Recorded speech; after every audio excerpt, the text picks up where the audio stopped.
Welcome back to Tying Tuesday. I'm Copland here at AvidMax, and today I am tying up an Amy's ant. It's actually one of my personal variations of this fly. Got a few tips and tricks for you, so I'll show you those today.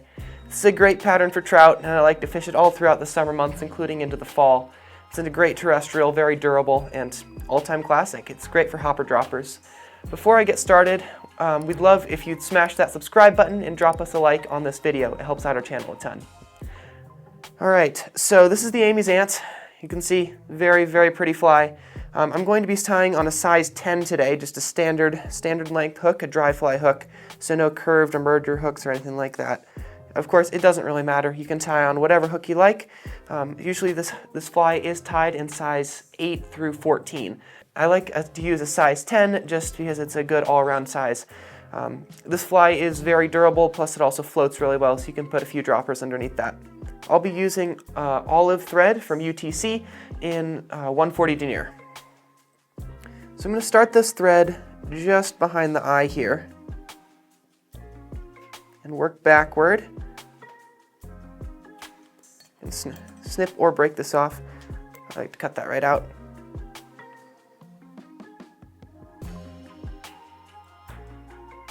Work back to just when the bend starts, and then I'm going to work back forward. It doesn't have to be a very good thread base. You will be wrapping over this. Work back to just maybe eye length behind the eye. Now what I'm going to do, I'm going to take some this super glue. It doesn't really matter what type of glue you use. You can use Zap A Gap, super glue, whatever you prefer. I'm just going to brush a very, very thin layer over this.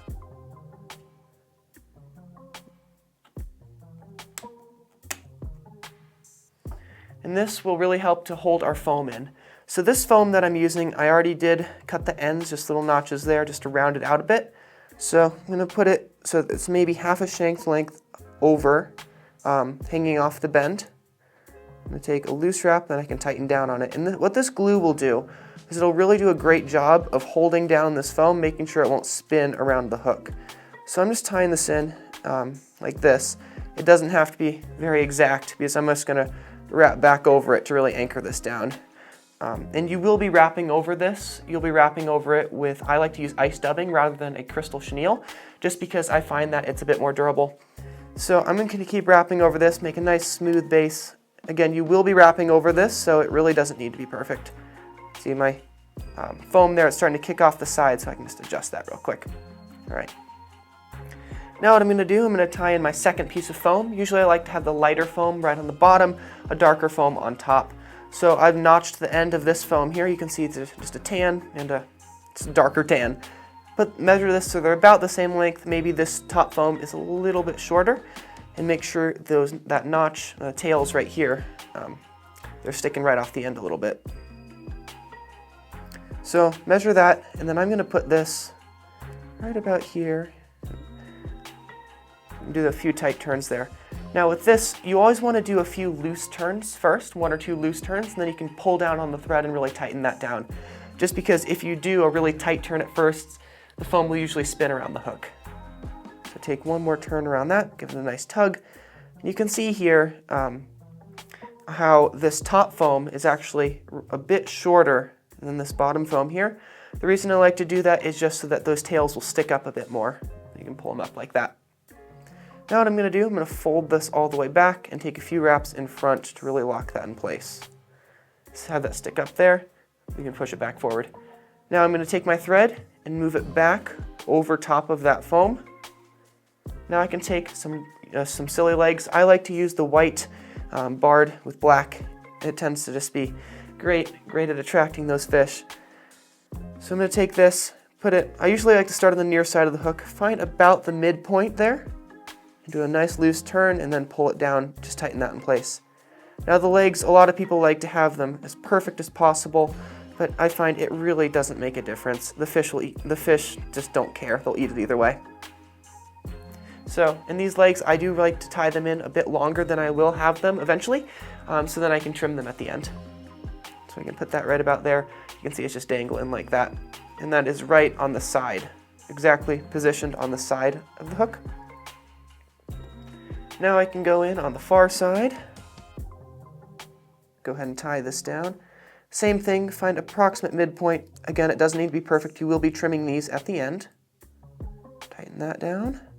Make sure your wraps are going in between these legs and not over top of one of them, because then what it'll do, it'll have them push just up front or behind like that, and it won't lay properly. All right, so those are tied in pretty well.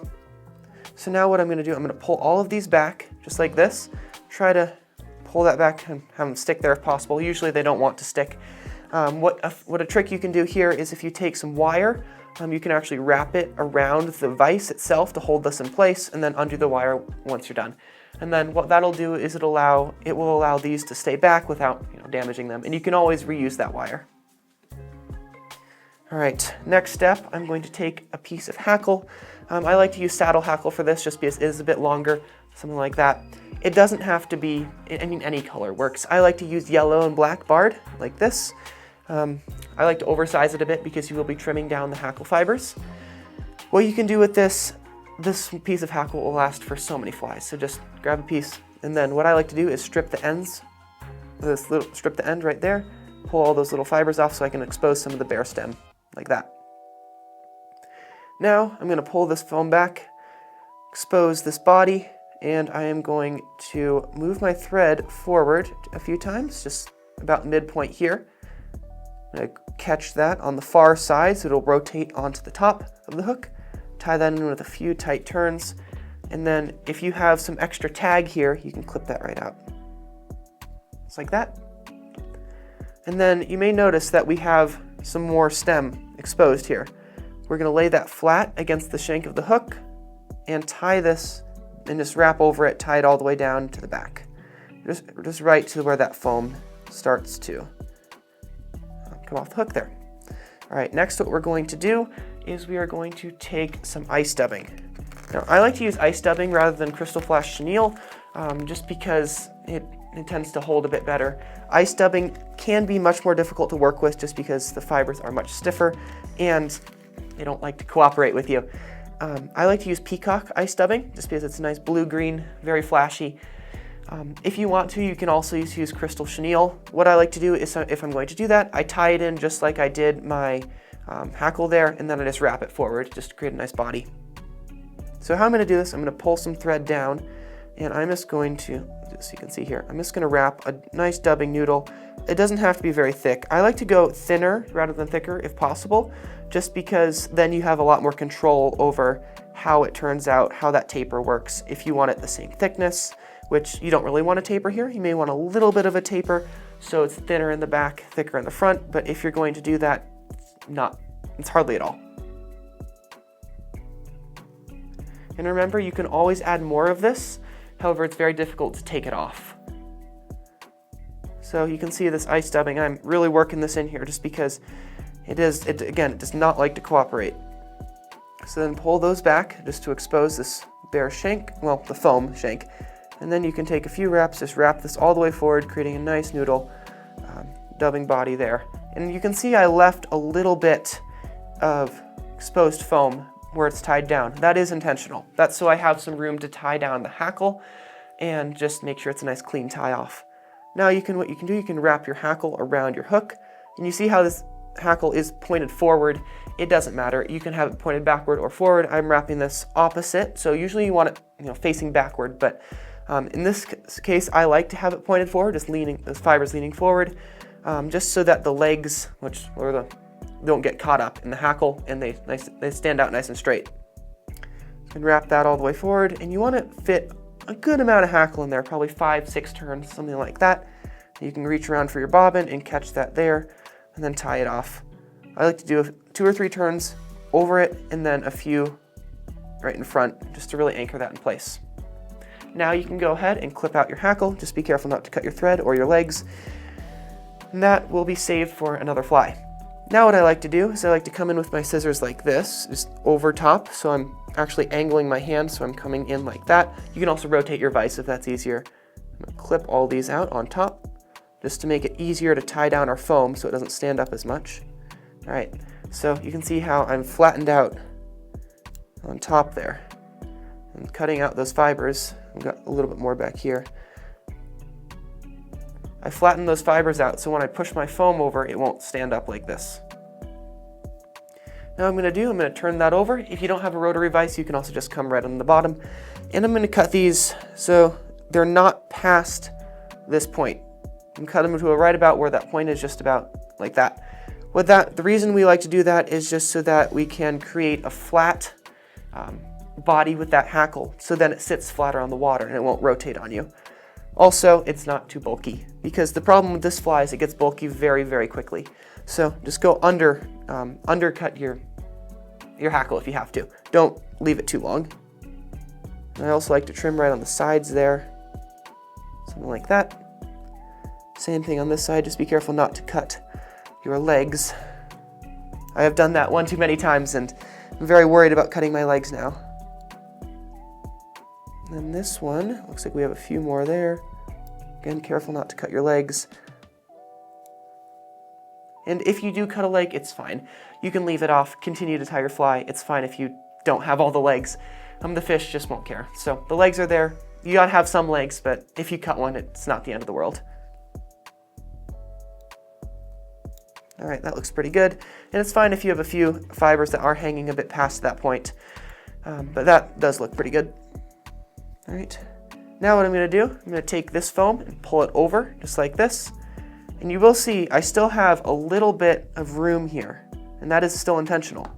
So what I'm gonna do, I'm gonna pull this over, kind of pull some of the hackle fibers back like that, just so they're not in the way of my thread. I'm gonna go ahead and catch that with a loose turn like this and tighten down on it.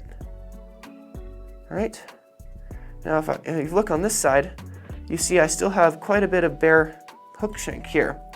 And that is from when I left about an eye length of hook. And that is also intentional. So then we can wrap over this, wrap over both pieces of foam, and then go ahead and tighten that down too. And then what you're gonna do, you're gonna work forward and create a really tight, well, not super tight that you break your thread, but a pretty tight collar there. So then you have room to tie in more stuff, which you will be tying in another set of legs, and you'll also be putting some more ice dubbing. Plus, when you fold this over eventually to create your head, it kind of looks like this, so you have room to do that. So I'm gonna keep tying this down. Nice smooth collar right there. And I like to take time here to make sure that these are not twisted on the hook.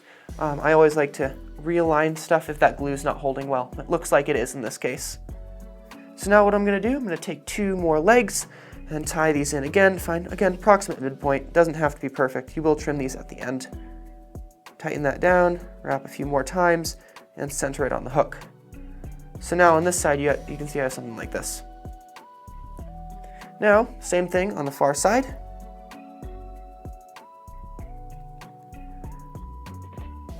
Something like that. Again, it doesn't have to be perfect, but this does look pretty good, which I'm very happy with how this turned out.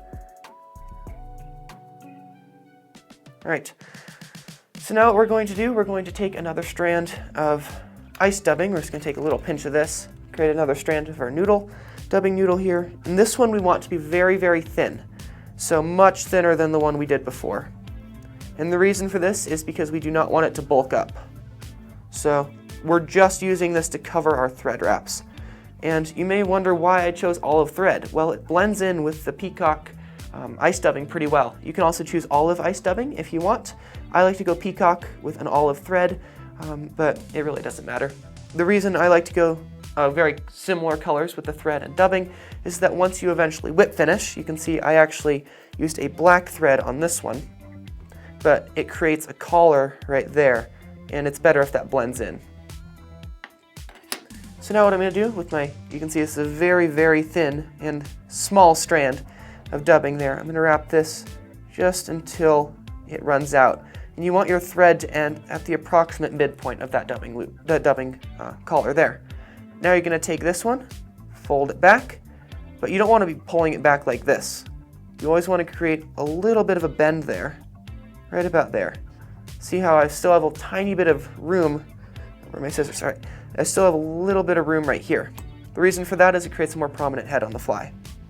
Now I'm going to leave, I'll turn this way so you can see. I'm going to pull all my legs back except the front 2, because you don't want to be wrapping over these, because then they'll lie back like that.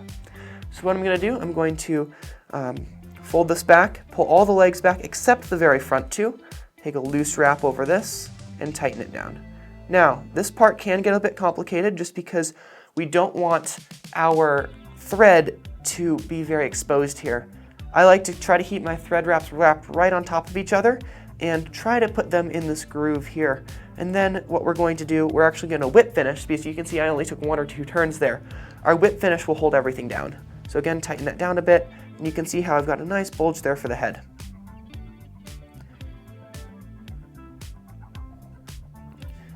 So we can whip finish now and then retie back on, but what I like to do is then add my crystal flash.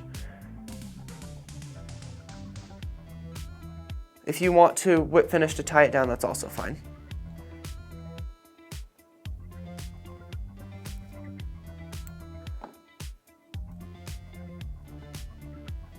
So some people like to tie this down first and then do crystal flash. Some people like to do it before. However, I usually do this. You can whip finish if you want, or you can undo it like that. Actually, I'm just going to undo it, but that way you can see how it looks underneath. But the reason I like to whip finish, I can whip finish first and then tie it on, is if you want a bigger wing, or you can actually just do that to create that little notch there. It makes it a lot easier at the end. So if you want to undo that, you're more than welcome to. And then go ahead and tie in some crystal flash here. It's better to go over too much crystal flash than too little. All right, then what I do is I clip this little bit out here, little clump here, and you see I wrapped my crystal flash over on itself. That's so that I don't have to use too much of it, too many strands, but then I can also come right in here, make sure not to cut a leg, and clip like that, and it creates a really nice wing there. And then you're going to fold this over eventually, just make sure you got that measured right. That's one of the reasons I like to notch it there. You can also whip finish again. I don't recommend it. You can if you want to, and then tie it on top, but it tends to look better if this can be folded over. Now I'm going to go ahead and take some elk hair. It doesn't matter what type of elk hair you use. This is grade 1 of elk. Again, you can use any elk hair you want, yearling, it doesn't matter. It really doesn't matter. So I'm going to take a good sized clump, but not too much. I mean, you can always add more. You can't really take it off without wasting that clump. So I'm going to take a nice clump though, because you can always peel a little bit off of the clump, but you can't really do that once it's tied in. So go ahead and cut this out. And see, I have a pretty good sized clump here, something like this. The tips are right there. So now we need to stack this and prepare it. So I like to take a comb like this and just comb this out, and you can see how those little the underfur there, that really fluffy stuff, is coming out, as well as any broken pieces of hair. What this will do is it'll allow you to get a much better tie-in and only get the really good pieces of hair. So we just take that out and we're going to get rid of that. Now what I like to do is I like to take my fingers and pull them along like this. That really just gets everything out and leaves you with a really nice clump of hair. So now I'm going to put this in my hair stacker and then give it a few good taps, and then that will align all the tips for you.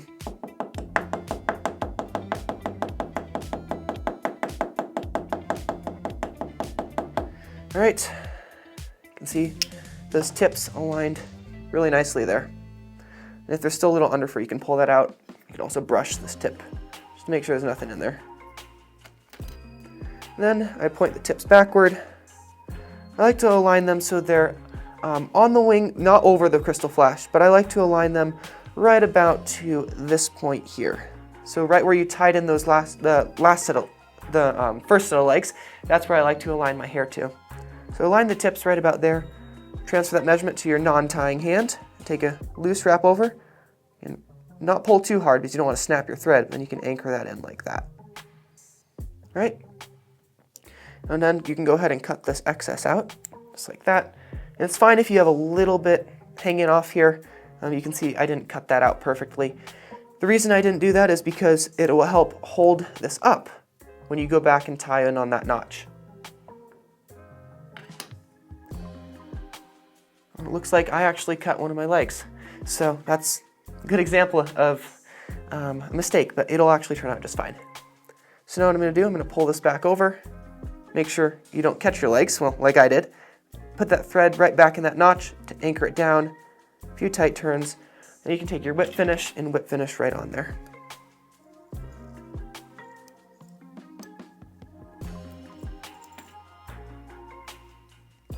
And you can see I do have a bit of a collar here now, right on this bottom here, but that is totally fine. And that's why the olive is a great choice with peacock, because it blends in really well.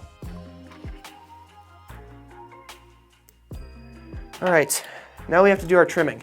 So I like to trim this right about there. It doesn't have to be exact, but you can see it's just hanging out about the size of the head there. You add about that much in front, and that is hanging off the front of the hook. So when you go to tie this onto your leader, you're actually going to pull this up like this to expose that eye, and then you can slip your line right through there. Now I'm going to clip this part here. I like to clip this to about, just leave a little bit of this elk hair showing, so you're not keeping it like that, but you're also not clipping it right there. I like to clip it right about here, try to go straight across. You can see I still have some elk hair showing there. Now, trim your legs. So, since I only have 3 legs on this side, that's totally fine. The fish will still eat it. I'm going to trim these about a shank length. And I like to hold my fingers, if you can see this here. I like to pull my fingers up so they're the same length. And stretch them a bit, but make sure you do it equally on both sides. There you go. And then I like to flare that out a bit, just like that. I like my legs a bit short. You can keep them a bit long if you want to. All right, and then same thing on this side.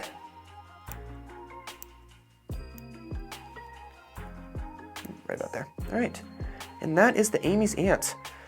This is one of my all-time favorite patterns, especially in the summer months. But you can see just the amount of foam we have on here. It will really, really hold that fly up, especially if you're fishing a tungsten bead head or something like that. You can throw a few pretty big droppers on there and still be good. And like I said, I cut a leg. That is okay. So again, fish will still eat it. All right, thank you for tuning in to Tying Tuesday. You can get all these materials in our shop here in Centennial or visit us online at avidmax.com.